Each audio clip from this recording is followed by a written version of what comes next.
If you want to make pizza, there's no better way to do it than the original way, Neapolitan style. This perfect art of pizza making, hailing from Naples, Italy, takes some patience, but when it's all said and done, your taste buds will be thanking you for the gift. This week, we're making Margherita pizza, the traditional Neapolitan way, with fresh mozzarella, basil, and San Marzano tomato sauce in our home oven. Or, if you're fancy, in our 900-degree Ooni pizza oven. Let's get started.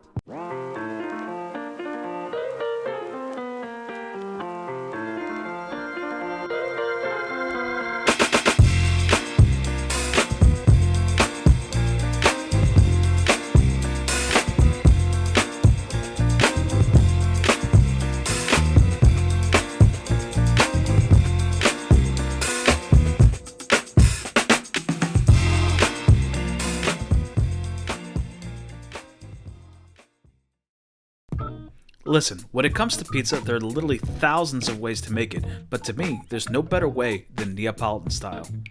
I could eat like 4 whole pizzas in a sitting if no one stopped me. The fluffy dough, the fresh mozzarella, the perfect tomato sauce, the basil, and the parmesan. Someone wake me up from this dream.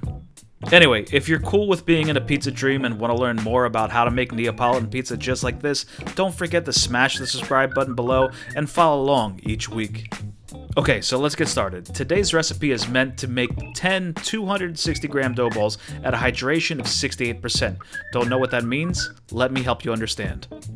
Simply put, it's the amount of water that you put into your pizza dough recipe and is usually referred to as a percentage. For example, 1,000 grams of flour and 680 milliliters of water, that's 68% hydration. However, not all flour can handle the high hydration, so it's best to use high gluten flour like 00 flour. Okay, so now to the dough. So since we're making 10 dough balls at 68% hydration here, we'll start by mixing 1,034 milliliters or 4.4 cups of lukewarm water at 100 degrees Fahrenheit preferred with 2 grams of active dry yeast and let it sit for 8 to 10 minutes to bloom. Once the yeast is activated, pour all of the wet ingredients into a large mixing bowl, where we'll then add 1,520 grams or 12 cups of 00 flour and 20 grams or 1 tablespoon of kosher salt on top. Once everything's added, turn on the mixer to its lowest setting and allow the dough to mix for 10 minutes until it looks nice and elastic, just like this. Now the dough might be a little tacky, but that's okay. Just work the dough for a few more minutes and the gluten network will develop and it will become nice and smooth. After the dough is ready, place it into a bowl and cover it with plastic wrap. We'll then set it aside for around 2 hours for its first rise. After the dough has finished its first rise, take it out of the bowl and using a scale, measure out pieces to come to exactly 260 grams. After you've got the right amount of dough, begin to shape it into a ball and do the same thing until it's all done. Now that we've got our dough balls, we're going to move it into the next phase where we'll let it rest overnight in the refrigerator. In a plastic container, pour some semolina flour into the bottom to avoid sticking, and place the dough balls inside to make sure to leave some space between them so they can expand. Place the lid on top, move everything into the fridge, and say bye-bye until the next day. On the day that we're going to make the pizza, be sure to take the dough out at least 3 hours before it's time to make the pizza. Okay, now onto the sauce, which will be the easiest sauce you've ever made in your life. Seriously guys, no need to be a professional here. First, we're going to start by taking a 28-ounce or 800-gram can of San Marzano tomatoes and adding it to a mixing bowl, which we're going to add 1 tablespoon of kosher salt and 1 teaspoon of minced garlic.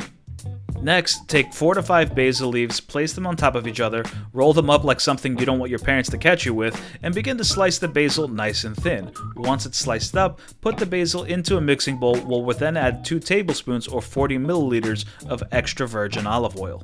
Now we mix. Using an emulsifier tool or a food processor, quickly pulse a few times so all the ingredients can get to know each other, and that's it. A perfect tomato sauce for our Neapolitan pizza. Onto the cheese. This part is extremely simple. Take 1 pound or 450 grams of fresh mozzarella cheese and pull it apart into smaller pieces. I do this because I like smaller pieces of cheese distributed in my pizza instead of big slices. Honestly, there's no right or wrong way, so just do what you like. Okay, so let's make some pizza now. Finally, after 2 days. This guy takes forever, am I right? Listen guys, good things come to those who wait. Amazing things come to those who follow my directions. Remember that.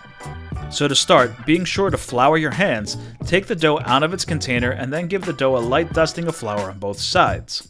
Once floured, using your fingertips in a triangle shape, carefully press the dough in the middle, being sure to press the air to the crust. Flip it over and continue to do that until it gets a little larger in size.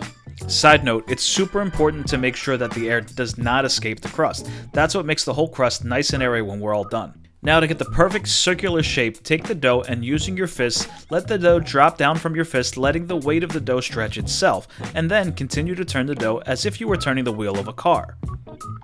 Once the dough is at our desired size, grab a pizza peel, sprinkle some semolina on top to prevent sticking, and place the dough on top, giving it a nice back and forth motion again to make sure it doesn't stick.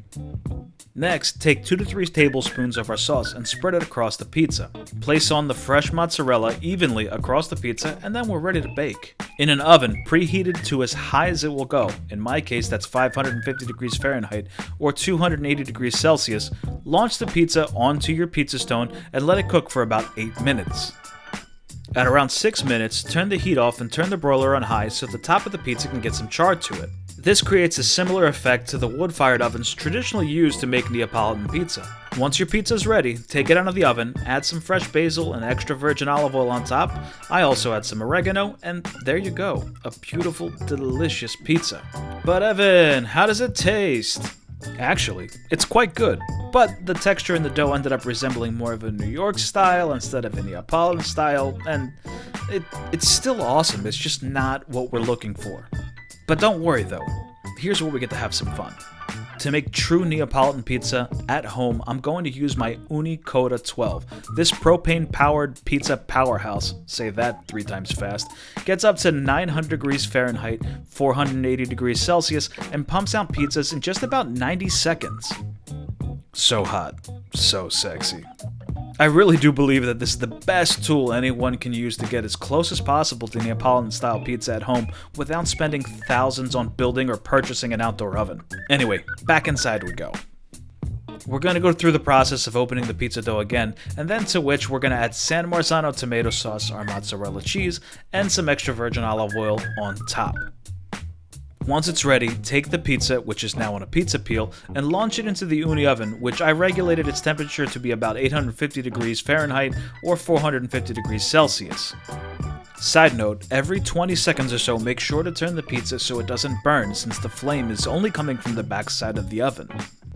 Now that the pizza's cooked, take it back inside, drizzle some olive oil, top it with some basil, and there you have it.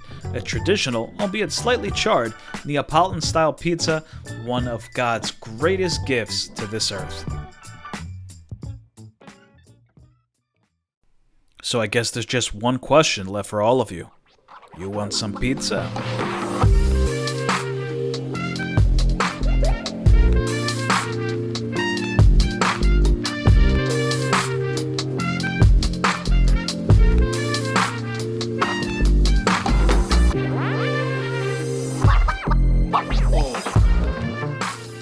If you like what you saw in this video, be sure to like, comment, and subscribe down below.